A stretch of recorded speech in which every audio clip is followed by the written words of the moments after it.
Kita lanjutkan kembali polemik malam hari ini, menakar kasus hukum Ahok. Kita sapa dulu tamu kita yang baru datang, Pak Jaya Suprana, seorang budayawan. Selamat malam Pak Jaya.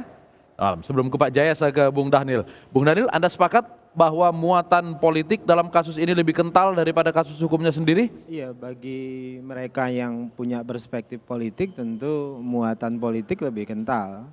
Tapi bagi saya misalnya di pimpinan Pusat Pemuda Muhammadiyah, muatan penodaan terhadap agama lebih kental, kira-kira begitu. Semudah itu. Oke. Tadi seperti disampaikan oleh Pak Tommy sebelumnya. Ya. Jadi sederhana itu. Kenapa kemudian kami juga memutuskan melaporkan Pak Basuki Cahayapurnama, karena memang kita anggap lisan ugal-ugalannya Pak Basuki itu telah menciderai keberagaman. Kalau istilah kami itu mengancam keberagaman, karena dalam Islam kami itu terbiasa sebenarnya mengalami perbedaan, terjadi tafsir yang berbeda. Misalnya ada yang bilang aulia itu adalah pemimpin, kemudian aulia itu ada juga yang menerjemahkan beda, Ya. sahabat dan sebagainya, itu biasa saja, dalam Islam biasa saja, dan kami tidak akan pernah nyebut yang berbeda ikut membodoh-bodohi, kira-kira begitu. Oke. Nah, ketika ada yang masuk di situ, nah itulah kemudian yang kami sebut sebagai ancaman terhadap keberagaman. Nah, ancaman terhadap keberagaman yang masuk melalui penodaan terhadap agama, penistaan terhadap agama, kami di pimpinan Pusat Pemuda Muhammadiyah memutuskan kekecewaan kami, sebutlah tanda kutip kemarahan kami, tidak kami ungkapkan dengan cara-cara yang anarkis, dengan cara-cara yang tidak beradab. Kami tempuh dengan cara-cara yang beradab, Membawa yaitu ke pengadilan. jalur hukum.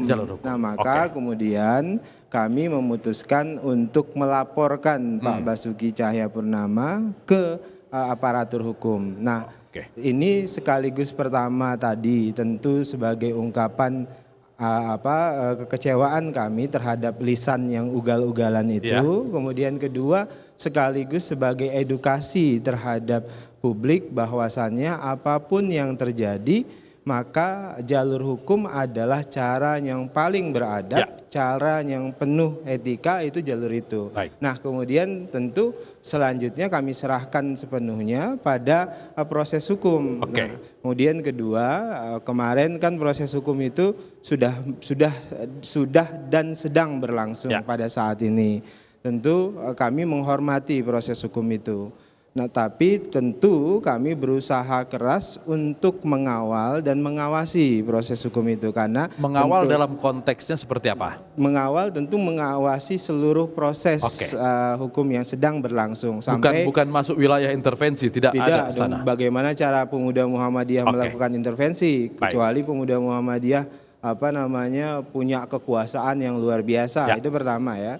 Kemudian ketiga, sebagai upaya pengawasan itu tadi, tentu kami juga melakukan jalur-jalur formal. Walaupun kami tahu tentu Komisi Yudisial melakukan pengawasan secara intens, tapi kami sudah menyampaikan secara formal. Ini perlu pengawasan lebih intens. Kenapa? Karena mata publik itu mantengi semua proses hukum. Semua prosesnya. Baik, Bang. Kemarin dalam yang disampaikan oleh Bung Dhanil itu juga yang disampaikan oleh jaksa ketika mendakwa. Tapi dalam jawabannya kemarin dari pengacara kuasa hukum menyebutkan subjek korban dalam tudingan penistaan itu tidak jelas. Seperti apa? Ya, itu menjadi sangat teknis sekali. Ya. Karena itu akan perdebatan yang sangat teknis. Percayalah, ini akan menghabiskan waktu kita semua nanti. Yang mau saya tanggapi artinya beginilah, forum kita ini kan adalah forum demokratis yang kita boleh berbeda pendapat kan gitu. Betul. Jadi kenapa kami katakan politik? Karena tersangkanya ini Ahok. Kalau dia orang lain nggak mungkin seheboh ini. Satu. Kedua, kan kita di negara demokratis ini harus ada equal treatment, perlakuan yang sama. Saya ini sebagai anak bangsa, kita jauhkan dulu SARA. Ada equality before the law. Penistaan agama seperti ini tiap hari terjadi. Di Bandung itu Sabuga, itu lebih dahsyat dari penistaan. Ya, nggak ada yang ribut bahwa ini penistaan karena nggak penting. Stephen Tong itu nggak penting di Republik Indonesia ini. Ini yang kami sesalkan. Oke. Ya, jadi, nah kalau ini menjadi masalah karena ada Ahok lagi berkontes untuk calon gubernur. Dalam eksepsi tadi kemarin itu saya kutip yang Ahok katakan, saya tidak menuduh siapa-siapa di ruangan ini ya. Ada yang begitu pengecut untuk bertarung dengan dia gunakan cara seperti ini. Soal kebenarannya wallahu alam kita nggak tahu. Oke. Tetapi yang saya mau katakan adalah kalau bukan Ahok, nggak mungkin Pak Jaya Suprana komentar, nggak mungkin jadi heboh dan sebagainya. Kalau ini hanya nobody gitu. Itu yang saya bilang, terlalu banyak ketimpangan penegakan hukum di sini. Makanya saya udah jaksa masuk ke pengadilan, ya buktikan aja. Jadi ada Nanti beban kita pembuktian ada pada jaksa ada sekarang. pada jaksa menurut gua pasal 66. Baik. Karena kita tidak wajib membela diri. Oke. Dia mesti membuktikan dakwaannya. Itu Baik. aja. Oke. Mari kita jujur dan terbuka gitu. Oke. Terima kasih. Iya, Bang. Bang Latif, saya sedikit saja. Ya. Tadi menyambung apa yang disampaikan Pak Tony. Saya pikir keliru kalau kemudian menyebut misalnya semuanya pada diam ketika ada insiden di Sambuga. Di Bandung. Oke. Pemuda Muhammadiyah terang kok sikapnya. Kami nyebutkan apapun alasannya, upaya melakukan pembubaran pelaksanaan ibadah itu melanggar undang-undang. Ya. Polisi harus menindak secara terang, secara tegas. Itu terang. Itu kenapa melanggar Pancasila, melanggar Undang-Undang Dasar. Kalau kemudian ada hal-hal teknis yang menjadi argumentasi orang-orang yang datangi peribadatan itu tidak cukup menjadi alasan bahwasannya upaya pembubaran itu menjadi halal atau menjadi sah. Nah, itu yang tadi saya sebutkan. Jadi begini, jangan kemudian diseret seolah-olah Hanya pada Ahok. Bukan, seolah-olah kami yang melaporkan atau mereka yang demonstrasi Ya. itu kelompok anti toleransi. Ya. Justru kami ingin mengingatkan apa yang dilakukan oleh Pak Ahok justru mempraktekkan sikap anti toleransi. Kami yang melaporkan ini konsisten kok pada nilai-nilai toleransi itu. Bagi kami orang Indonesia itu, apalagi Islam Indonesia itu genetikanya memang sudah toleran. Jadi toleransinya orang Indonesia ini, apalagi orang Islam Indonesia itu udah otentik sekali. Baik. Kalau orang Indonesia itu atau orang Muslim Indonesia itu anti toleransi, negara ini pasti sudah bubar sejak awal. Baik. Maksudnya gini, kalau bahasa sederhananya, Ya. seperti Anda katakan tadi laporkan Ahok ke polisi, hal yang sama kenapa nggak dilakukan? Laporkan juga dong ke polisi. Kalau hanya analisis begini, ini nilai universal yang saya pun nggak bisa membantahnya. Sudah secara resmi kami sampaikan mulai Dilaporkankah? pimpinan Ada wilayah. bukti pelaporannya Ada begitu? dong Pak. Nanti saya khusus ke Pak Tony beliau Ya, menyampaikan Oke. itu. Supaya saya juga secara intelektual, bukan emosional, Iya, terpuaskan gitu. betul. Ya.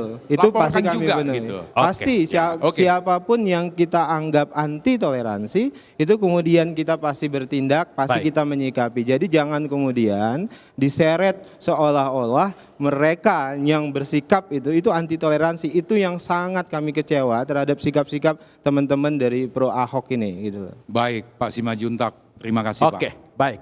Saya ke Pak Jaja dulu. Bebannya seolah-olah ada pada pengadilan yang fair nantinya, karena supaya tidak terganggu oleh tekanan-tekanan politik di luar daripada kasus hukumnya sendiri. Bagaimana Komisi Yudisial? Bukan terhadap kasus ini saja, suatu proses peradilan berjalan dengan fair, tetapi terhadap semua proses peradilan itu harus memang berjalan fair. Oleh karena itu Komisi Yudisial mempunyai tanggung jawab sesuai dengan amanat yang dibebankan oleh Undang-Undang Dasar maupun oleh Undang-Undang, bahwa terhadap proses peradilan itu kita dorong bahwa agar proses peradilan itu berjalan dengan baik, sesuai dengan ketentuan hukum acara, agar hakim di dalam memeriksa suatu perkara itu fair, kemudian tidak memihak dan lain sebagainya. Nah, perangkat yang dilakukan oleh Komisi Yudisial tentunya ketika ada perkara-perkara yang memperoleh perhatian publik, baik ada laporan maupun tidak laporan, KAY itu berinisiatif untuk melakukan pengawasan. Ya. Dalam hal ini pengawasan bukan menindak tetapi menjaga agar proses peradilan itu berjalan dengan fair. Oh, jadi bukan hanya untuk kasus Ahok ini saja, Tidak hanya kasus bahwa Ahok. ini mendapat perhatian besar? Tidak hanya ke Ahok. ada Kasus-kasus porsi kemarin yang lebih memperoleh besar? perhatian publik itu kita awasi. Baik dalam kasus tindak pidana korupsi, kasus narkotika, kemudian kasus seperti kasus kemarin Jessica Mirna itu kita awasi. Jadi Maksudnya supaya proses peradilan berjalan dengan fair. berjalan fair. Oke, baik. Bung Muradi, Anda sebagai pengamat politik, apakah salah misalnya karena kesertaan Pak Ahok dalam pertarungan atau kontestasi politik, lalu kemudian perhatian politik kepada kasus hukum yang menimpanya menjadi besar?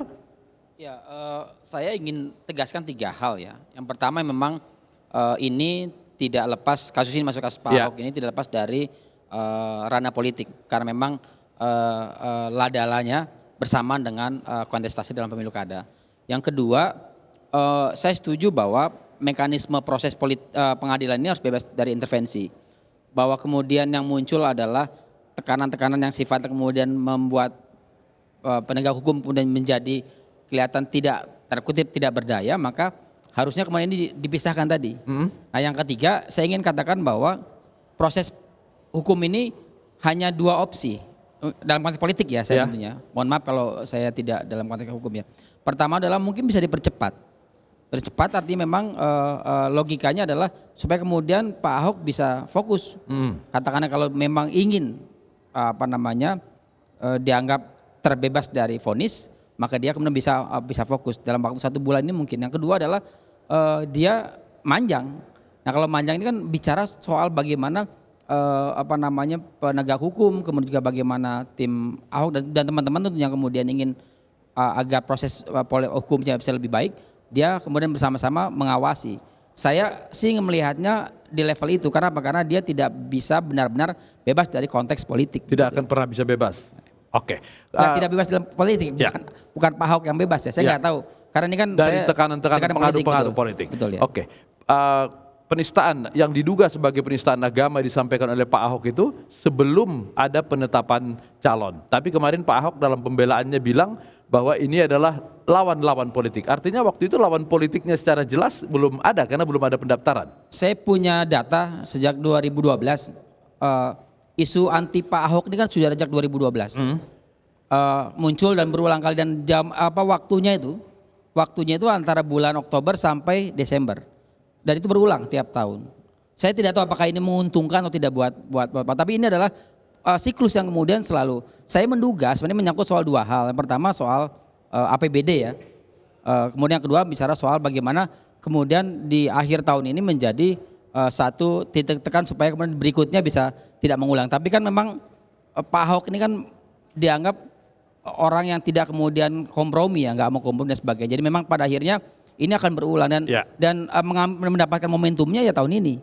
Coba kalau kita buka berita dari mulai 2012 sampai 2016 ini, momentum itu selalu antara Oktober sampai Desember begitu. Oh jadi memang selalu terkait dengan. Betul, dan kemudian momentumnya baru sekarang gitu. Antara November Desember tahun ini. Jauh sebelum itu Bapak bisa lihat deh, itu terjadi kemudian pengulangan yang sama, dan saya pikir ini tidak berdiri sendiri. Dalam konteks politik tentu ada hal yang kemudian harus kita gali lebih lanjut. Oke. Tapi soal Al-Maidah ini sebenarnya Pak Ahok sudah cukup lama dia konsen dengan ini. Betul. Kemarin juga dikutip di pembelaannya bahwa bukunya tahun 2008 dia sudah juga menyinggung soal Al-Maidah. Memang Pak Ahok konsen sekali dengan penggunaan ayat ini untuk menjegal seseorang maju dalam kontestasi politik. Ya, saya pikir siapapun yang non muslim ya katakanlah, ayat itu kemudian membuat, ini interpretasi politik ya tentunya, itu akan membuat titik bidik lawan untuk kemudian menusukkan supaya kemudian di kelemahannya. Saya pikir apa yang dikatakan Pak Ahok bukan sesuatu yang luar biasa, karena memang itu adalah bagian dari titik lemah dia. Kalau kemudian orang menganggap bahwa memilih pemimpin harus seiman dan sebagainya. Artinya buat saya sebenarnya Al-Maidah 51 itu adalah momentum saja dari sekian cara, sekian gerakan yang kemudian dimulai sejak 2012. Oke, baik. Ya Pak Jaya, tahan dulu Pak Jaya, kita harus istirahat dulu. Ya pemirsa, Polemik akan segera kembali.